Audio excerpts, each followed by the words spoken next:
American Werewolf in London. I've never seen this shit, never even heard this shit. So we have to watch the dead meat version of it.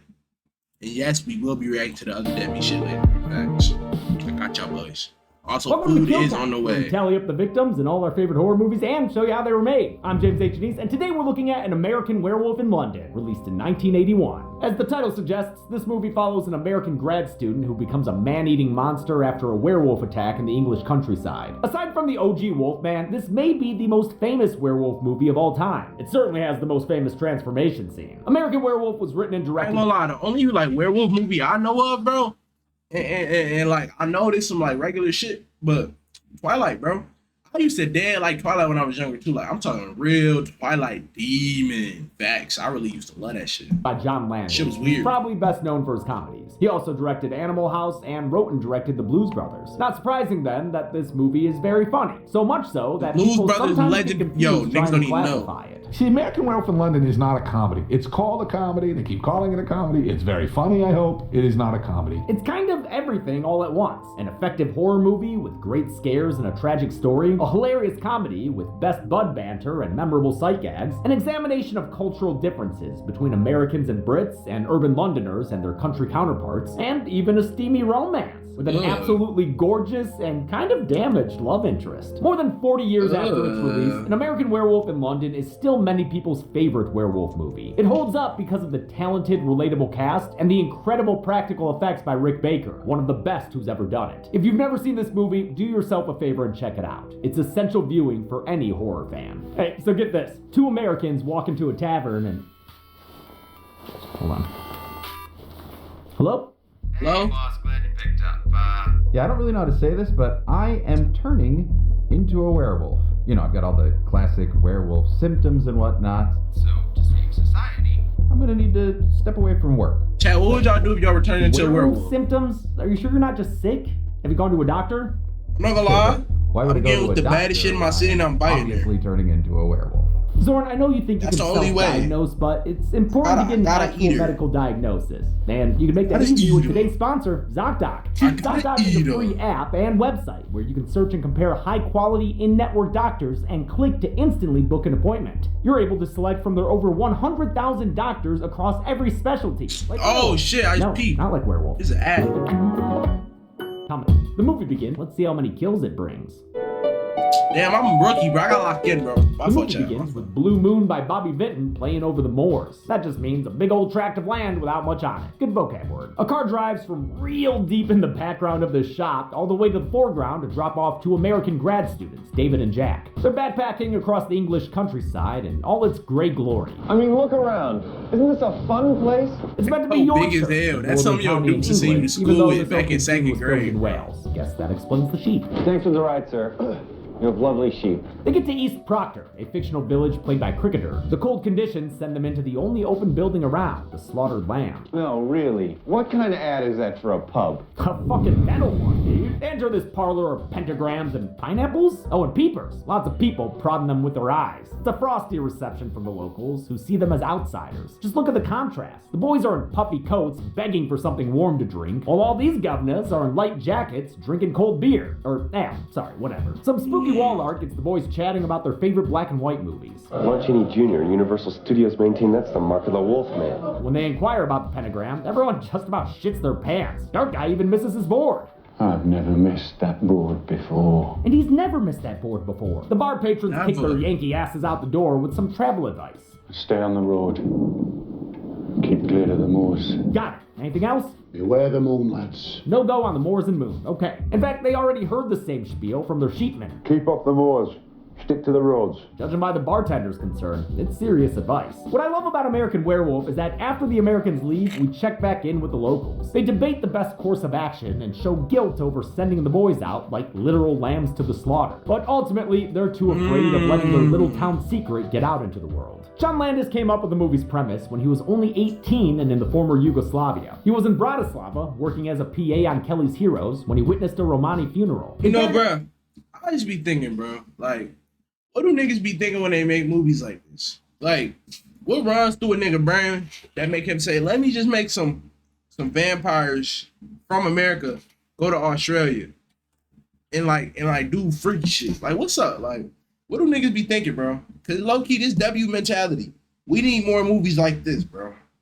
Facts. A man at a crossroads with garlic and rosaries to keep him from reanimating. Landis was taken aback. We put a man on the moon in 1969, and these people are worried about a zombie. He wrote a screenplay where the superstition was actually real, with an American kid like him having to deal with it. But he wasn't able to get the movie made until 11 years later, after proving himself with a trio of comedies, including Animal House and the Blues Brothers. For casting, he looked for actors reminiscent of himself and his friend as teens. It was mostly vibes-based. Griffin Dunn was cast as Jack without an audition, and David Naughton as David because of his work in a popular Dr. Pepper campaign. How that qualified me to do the role that he had in mind is another story. Well, mostly because he seems so likable. I'm a pepper, he's a pepper, she's a pepper, we're a pepper, wouldn't you like to be a pepper too? Naughton was previously seen on the kill count in Ice Cream Man, which we once made him screen with us at a convention. He was a good sport about it. Landis' self-insert and his tail are wandering around, acting like Weatherman Mario. It's a cold and a wet out of here. The idiots chuckle fuck right off the road and into the moors. Come on, guys, you were given simple instructions. Beware the moon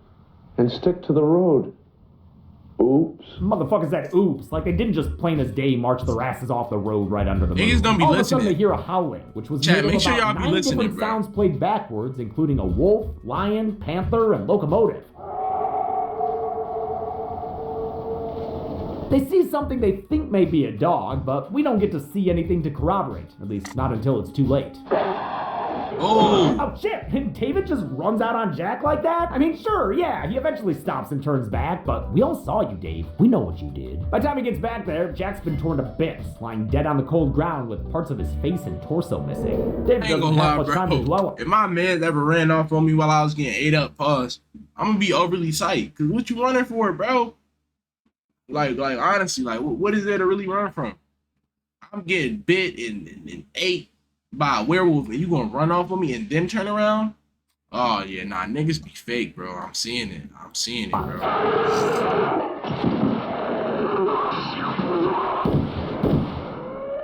Because all of a sudden he's down on the ground too, next to a naked guy who seemed to come out of nowhere. He's got a bunch of holes in him thanks to the slaughtered lamb locals who have come to rescue David in American fashion. Makeup artist Rick Baker had wanted to do this movie for a decade, ever since he did effects for Landis' first film, Schlock.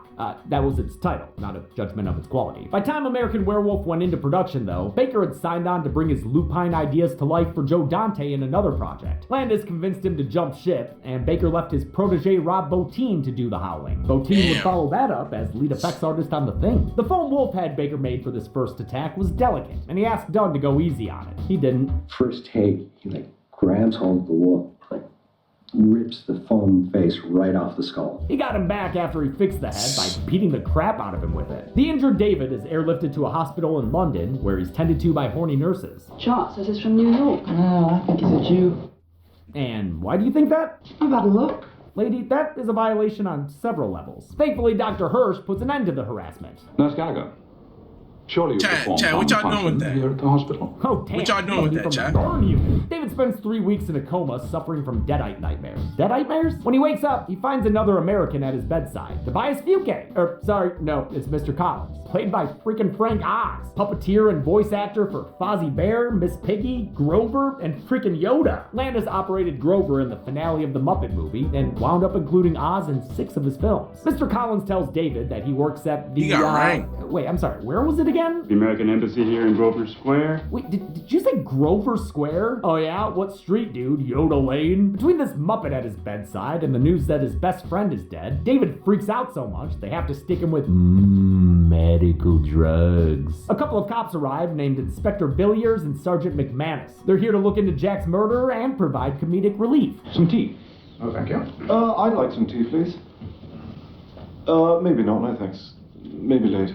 With one job accomplished, they talk to David about the case. They got he tells them bitch. they were attacked by a wolf. But the locals from the pub have covered their tracks and said the attack came from a man, baby! An escaped lunatic who tore Jack to pieces. They say a madman has the strength of 10. Besides, they've got a man's body in the morgue, a naked one, so the case seems pretty open and shut. 2 strong boys would be able to defend themselves against 1 man. I said shut, McManus! You do not put Red up on the board voluntarily. With no one to turn to, David retreats to his Twilight fantasies, with POV POV and PNOV shots of him running through the forest dressed in nothing but a scent for the hunt. Oh, and blood. He's also dressed in blood now too. His waking hours are a lot more enjoyable thanks to the presence of Nurse Alex Price. She's super into this American boy. Come on, Nurse Price. You can call me Alex. She speeds right into the mothering part of their relationship by feeding baby Dave some din din. Ooh, baby like. Baby says more. Nom nom nom nom. Nurse Price want that dick. Certainly doesn't David. He starts seeing Alex in his forest dream / thriller makeup tests. To keep the nightmares at bay, Alex camps out in his room and reads Widow Jackie Boy to bed. It's a thematically appropriate book too. Mark Twain's a Connecticut Yankee in King Arthur's court. Her reading's so good, he just can't help but fall in love. You're a very beautiful girl. I mean, that's putting it lightly. Jenny Agutter is simply breathtaking in this movie. We've seen her on the cover this nigga, Child's Play 2 as nigga in Andy's love? foster mom. Safe and sound back in the States, David diligently does his homework while his family unwinds watching Mr. Collins' day job. You call that violence, Art? But before you can say, wait a minute, when the fuck did he get back home? There's a knocking at the door.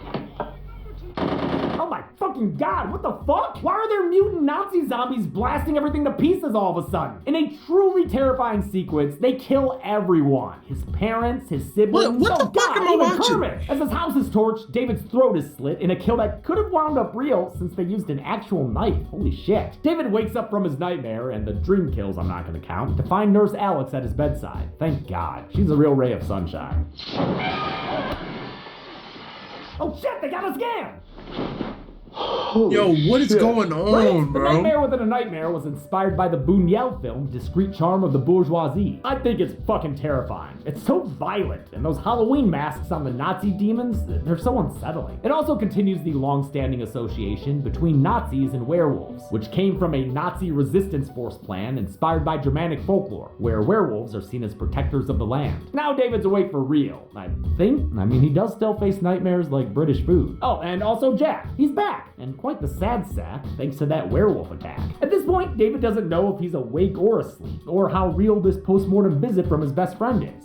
I realize I don't look so hot, David. And boy, I wish I could show it, but I am telling you, YouTube has really been up our asses about violent content lately, because I guess the internet's for babies now. I don't want to go into a whole Patreon ad mid-video, but we have been needing to blur a whole lot more lately for YouTube. And of course, next 2 weeks, we're going to make it even cheaper. You can get a $0 tier for just about $25. Take advantage. Do life intel about their attack. We were attacked by a lycanthrope. I'm sorry. A what? A lycanthrope? Ah, thank you. Jack is doomed to haunt the earth until his werewolf killer's bloodline is destroyed, and the terminus of that bloodline is David. So until he's dead, Jack is a living dead man.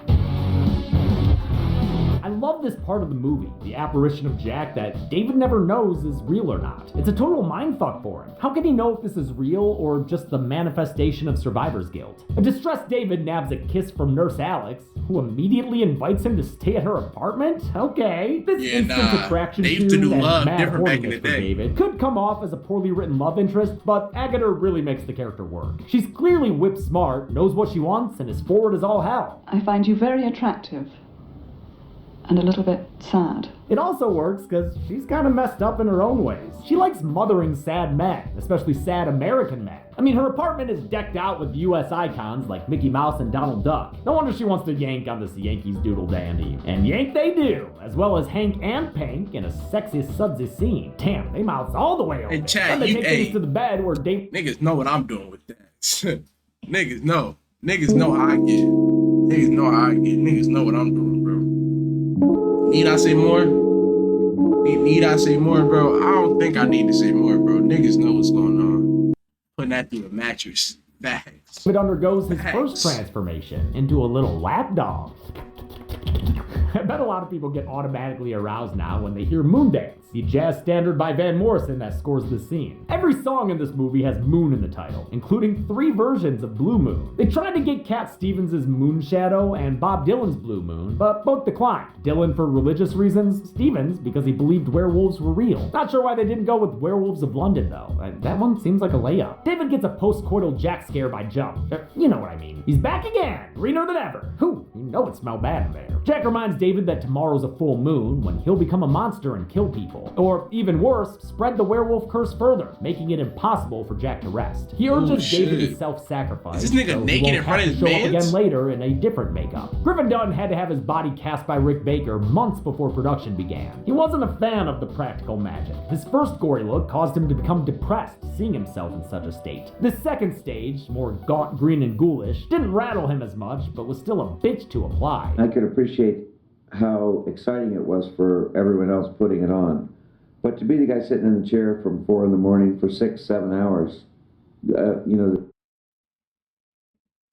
thrill of that wore off pretty quick. David gets back in bed with Alex, where he starts talking about Universal Pictures. Did you ever see The Wolf Man?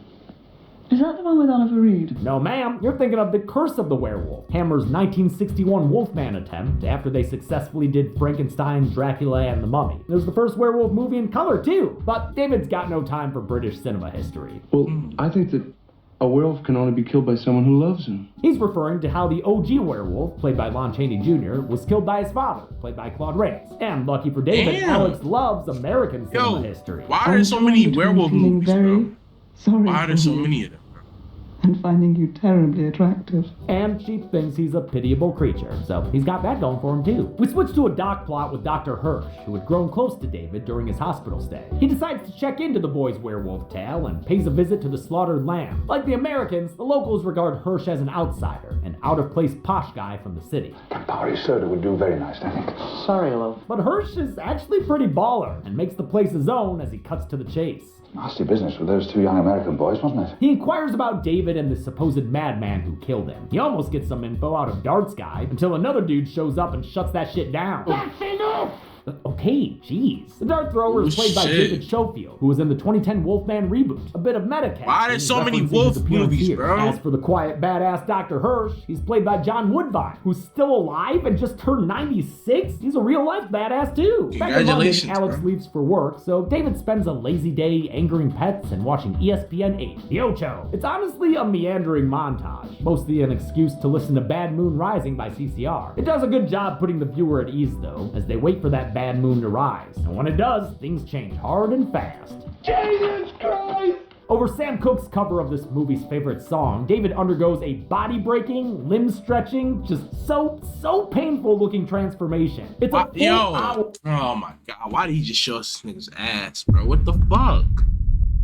We're into the movie, but the wait is worth it. This is an iconic capital H horror movie moment. The change is so gradual, you really feel David's pain, especially since Naughton sells the ever-loving shit out of it. The climax is his facial alteration. We watch in real time as it stretches out into a snout. Landis said this whole thing was a metaphor for going through puberty. I mean, these weird things are happening to you, and you're hungry, and you're horny, and your hormones are raging. The process would be a lot more active and I want to see this nigga's ass, bro. What the fuck is wrong with the these performer niggas, too. The first thing Rick Baker said to me was, you're playing? I said, I'm playing the role of David. He says, I feel sorry for you. Like Dunn, Naughton had to get all his body parts cast and molded 6 months before shooting began. When it came time to shoot this pivotal scene, he'd start his days at 4 in the morning and undergo 5 hours of makeup. And since there were so many stages to the transformation, bro. If I had to go through something like this, I would kill myself. Baker studied the anatomical differences between dogs and humans to determine where and how certain bones and limbs should stretch and distort. For the first time, he had a crew working underneath him, all young and inexperienced fans of his previous work. To be honest, we didn't really quite know what we were doing. They helped him create parts out of urethane elastomer, since traditional foam latex wouldn't stretch enough. 5 people operated the wolf puppet's face, using levers for the mouth and nose and syringes full of air to inflate the cheeks and brows. For the hair growth, they pulled hair out through the rubber skin, then played the footage in reverse. Throughout all this, David Naughton had to lie in a hole in the set floor for hours. You can even see some of the seams in the movie. It took months and months of work for what wound up only being a few short minutes on screen. There were definitely a number of times where I was really questioning what we were making and whether it was worth I would be Oh, mad look, we tight. can- I'm not gonna lie. I would be definitely mad was. tight. Not only is this scene an all-timer of the genre, it won Baker the first ever Oscar for Best Makeup and Hairstyling. The Academy created the award in 1982 in response to The Elephant Man, which had come out the previous year with no formal recognition for its impressive effects. Now that we finally have an American Werewolf in London, don't stare at me through the camera, dude. It's open season on the motherland. David's first course is a soft British couple who are trying to, I don't know, scare their friends from the back door or some kind of British shit. They're taken down by a sudden case of werewolf attack. Seriously, it's pretty quick. The werewolfing continues with a trio of homeless guys minding their obligatory trash can fire. They see the monster off screen and then get killed. So sorry to anyone wanting to see homeless people get killed. You know, actually, I'm not sorry. That sounds sick. You're sick.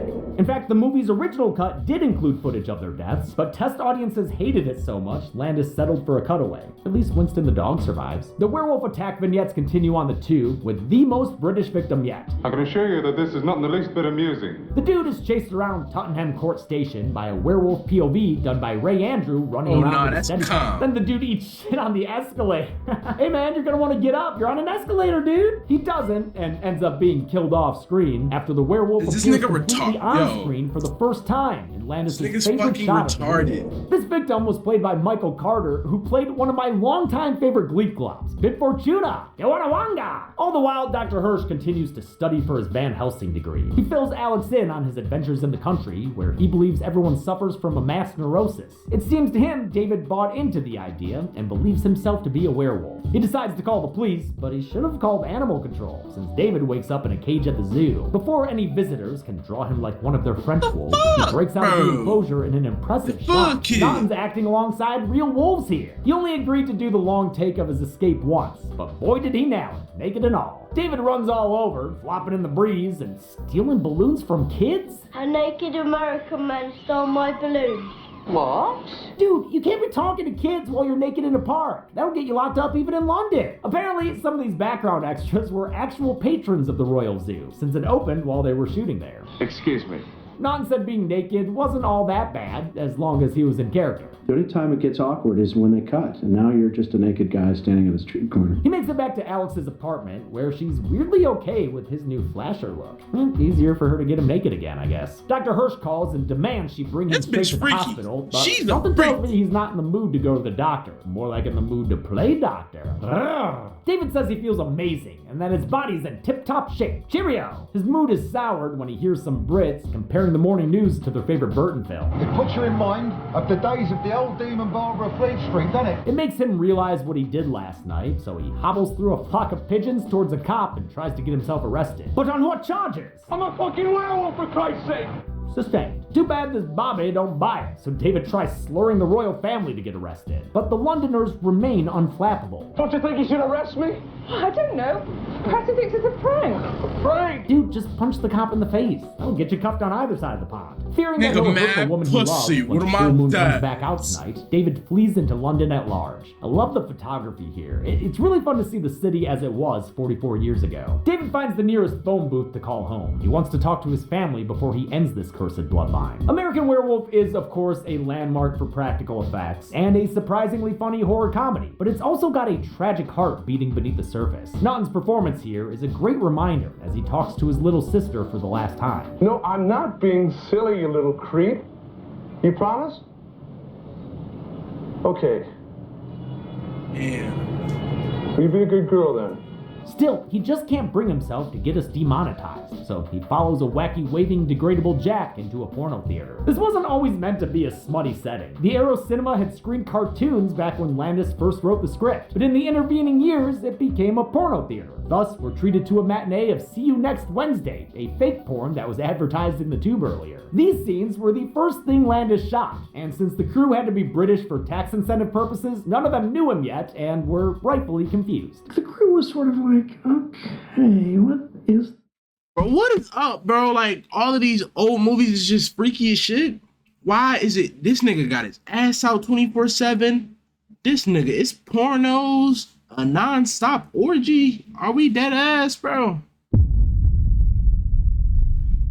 These niggas freaks. This movie. David takes a seat next to Jack, who's laughing at how much we've got to blur this episode. It's not funny, you son of a... Oh, no wonder. He's half a bastard Skelly now. You look awful. I don't know, dude. I think it looks pretty cool. It's an animatronic puppet, which Griffin Dunn wasn't pleased about. It meant he wouldn't get to act in his character's final scene. I was quite threatened by the damn puppet. Of course, he still provided the voice, and they even let him operate the puppet's jaw. Jack introduces David to the growing cast of corpses he's been leaving in his wake while he's not awake. He's all like, "This is us." Reception is mixed. You must die, David Kessler.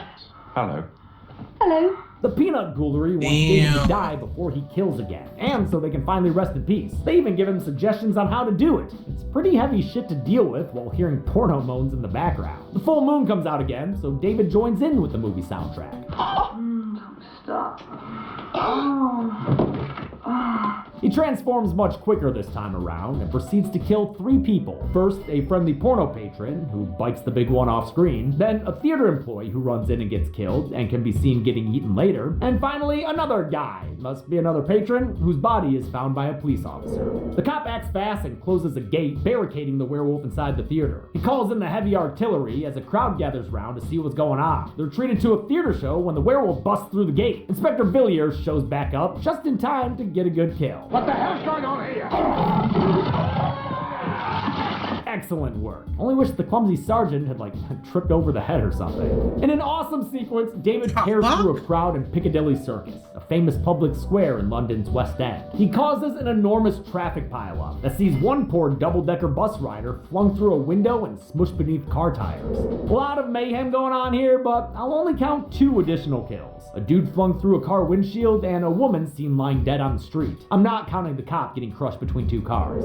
This climactic attack is the most we get to see Baker's werewolf, which Landis may have regretted in retrospect. I became enamored of Rick's work, so I showed it too much. I still think when I see the movie, you see it too much. A lifelong fan of classic Universal monsters, Baker was eager to make a humanoid werewolf in the vein of Lon Chaney Jr., but Landis said he wanted a quadrupedal so-called demon hound from hell. So Baker drafted a beast partially based on his dog Bosco, a case hound. Nearly 3 decades later, Baker would get to make a more traditional werewolf and win another Oscar for the 2010 Wolfman remake. The shots of the werewolf running amok were done in a few different ways. Some had Baker controlling a hand puppet from a wheelchair, others had a suit performer hanging off the front of a wheelbarrow and crawling along the ground. The performer was a trained dancer, Brendan Hughes, since his torso had to be strong enough to hold himself horizontally. They shot everything in just a couple of hours over 2 consecutive nights. Piccadilly hadn't allowed anything to film there in 15 years. That's why they had to prep extensively, like outfitting the bus with forklift wheels so it could rotate as needed. Director John Landis makes a cameo amidst the chaos as a guy flung into a bank. He had previously been a stuntman, but his crew had notes on his performance. All the crew held up their marks and Hill gave him a 2 out of 10. He got really upset. He said, I wasn't that bad. What am I doing? Weren't that good. It's remarkable how well they choreographed all this carnage, shooting everything safely. What up, bro? You give me mad money. No movie is worth hurting someone for. Unfortunately, that wouldn't be the case for Landis' next project. While filming his segment for Twilight Zone the movie, a horrible and tragic accident occurred. An out-of-control helicopter wound up killing actor Vic Morrow and 2 child actors, Micah Din Lee and Renee Shin-Yi Chen, who were 7 and 6 years old. Years of criminal and civil lawsuits followed against Landis and Studio Warner Brothers. Some ended in acquittals, others were settled out of court. But it sounds like the kids shouldn't have been there in the first place, and that Landis violated child labor laws at the very least. The details are too much to get into here, but it's always kept me Rest from in loving peace, him, bro. Rest in despite peace. enjoying a lot of his work. By the time Alex and Dr. Hirsch arrive on the scene, David has howled his way into a dead end.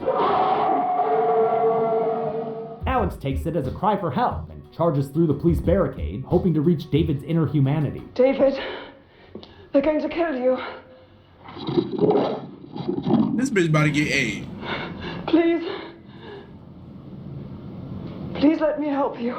But human David can't come to the phone right now. He's still a werewolf, so he doesn't recognize the love of his life, or at least the past week. He lunges, and the police put him down with extreme prejudice. Wait, how'd they do that? Did the bullets go around Alex? She was between them. As Alex weeps over David's naked corpse, we smash cut to our final Blue Moon, a doo-wop version by the Marcells. It's an abrupt ending in line with the Universal classics. When the monster dies, the movie ends. The OG Wolfman was the same way. How many Brits bit the big one when a big bad American bit into them? Let's find out and get to the numbers. Yeah. Jesus fucking, what the fuck? Oh, I'm sorry I'm upsetting you, James. I just came to tell you that I went to go see a doctor. And it turns out I am not a werewolf.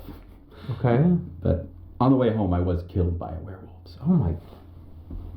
Is that ketchup? No. It's very hideous gore. That's why it's blurred for YouTube. No, unblur it. Chat, y'all can't even see this shit. Clearly ketchup. Nah, there's only one way to find out that's ketchup.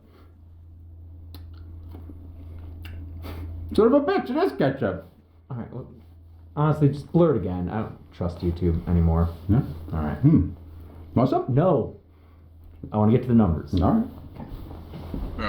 Bro, what?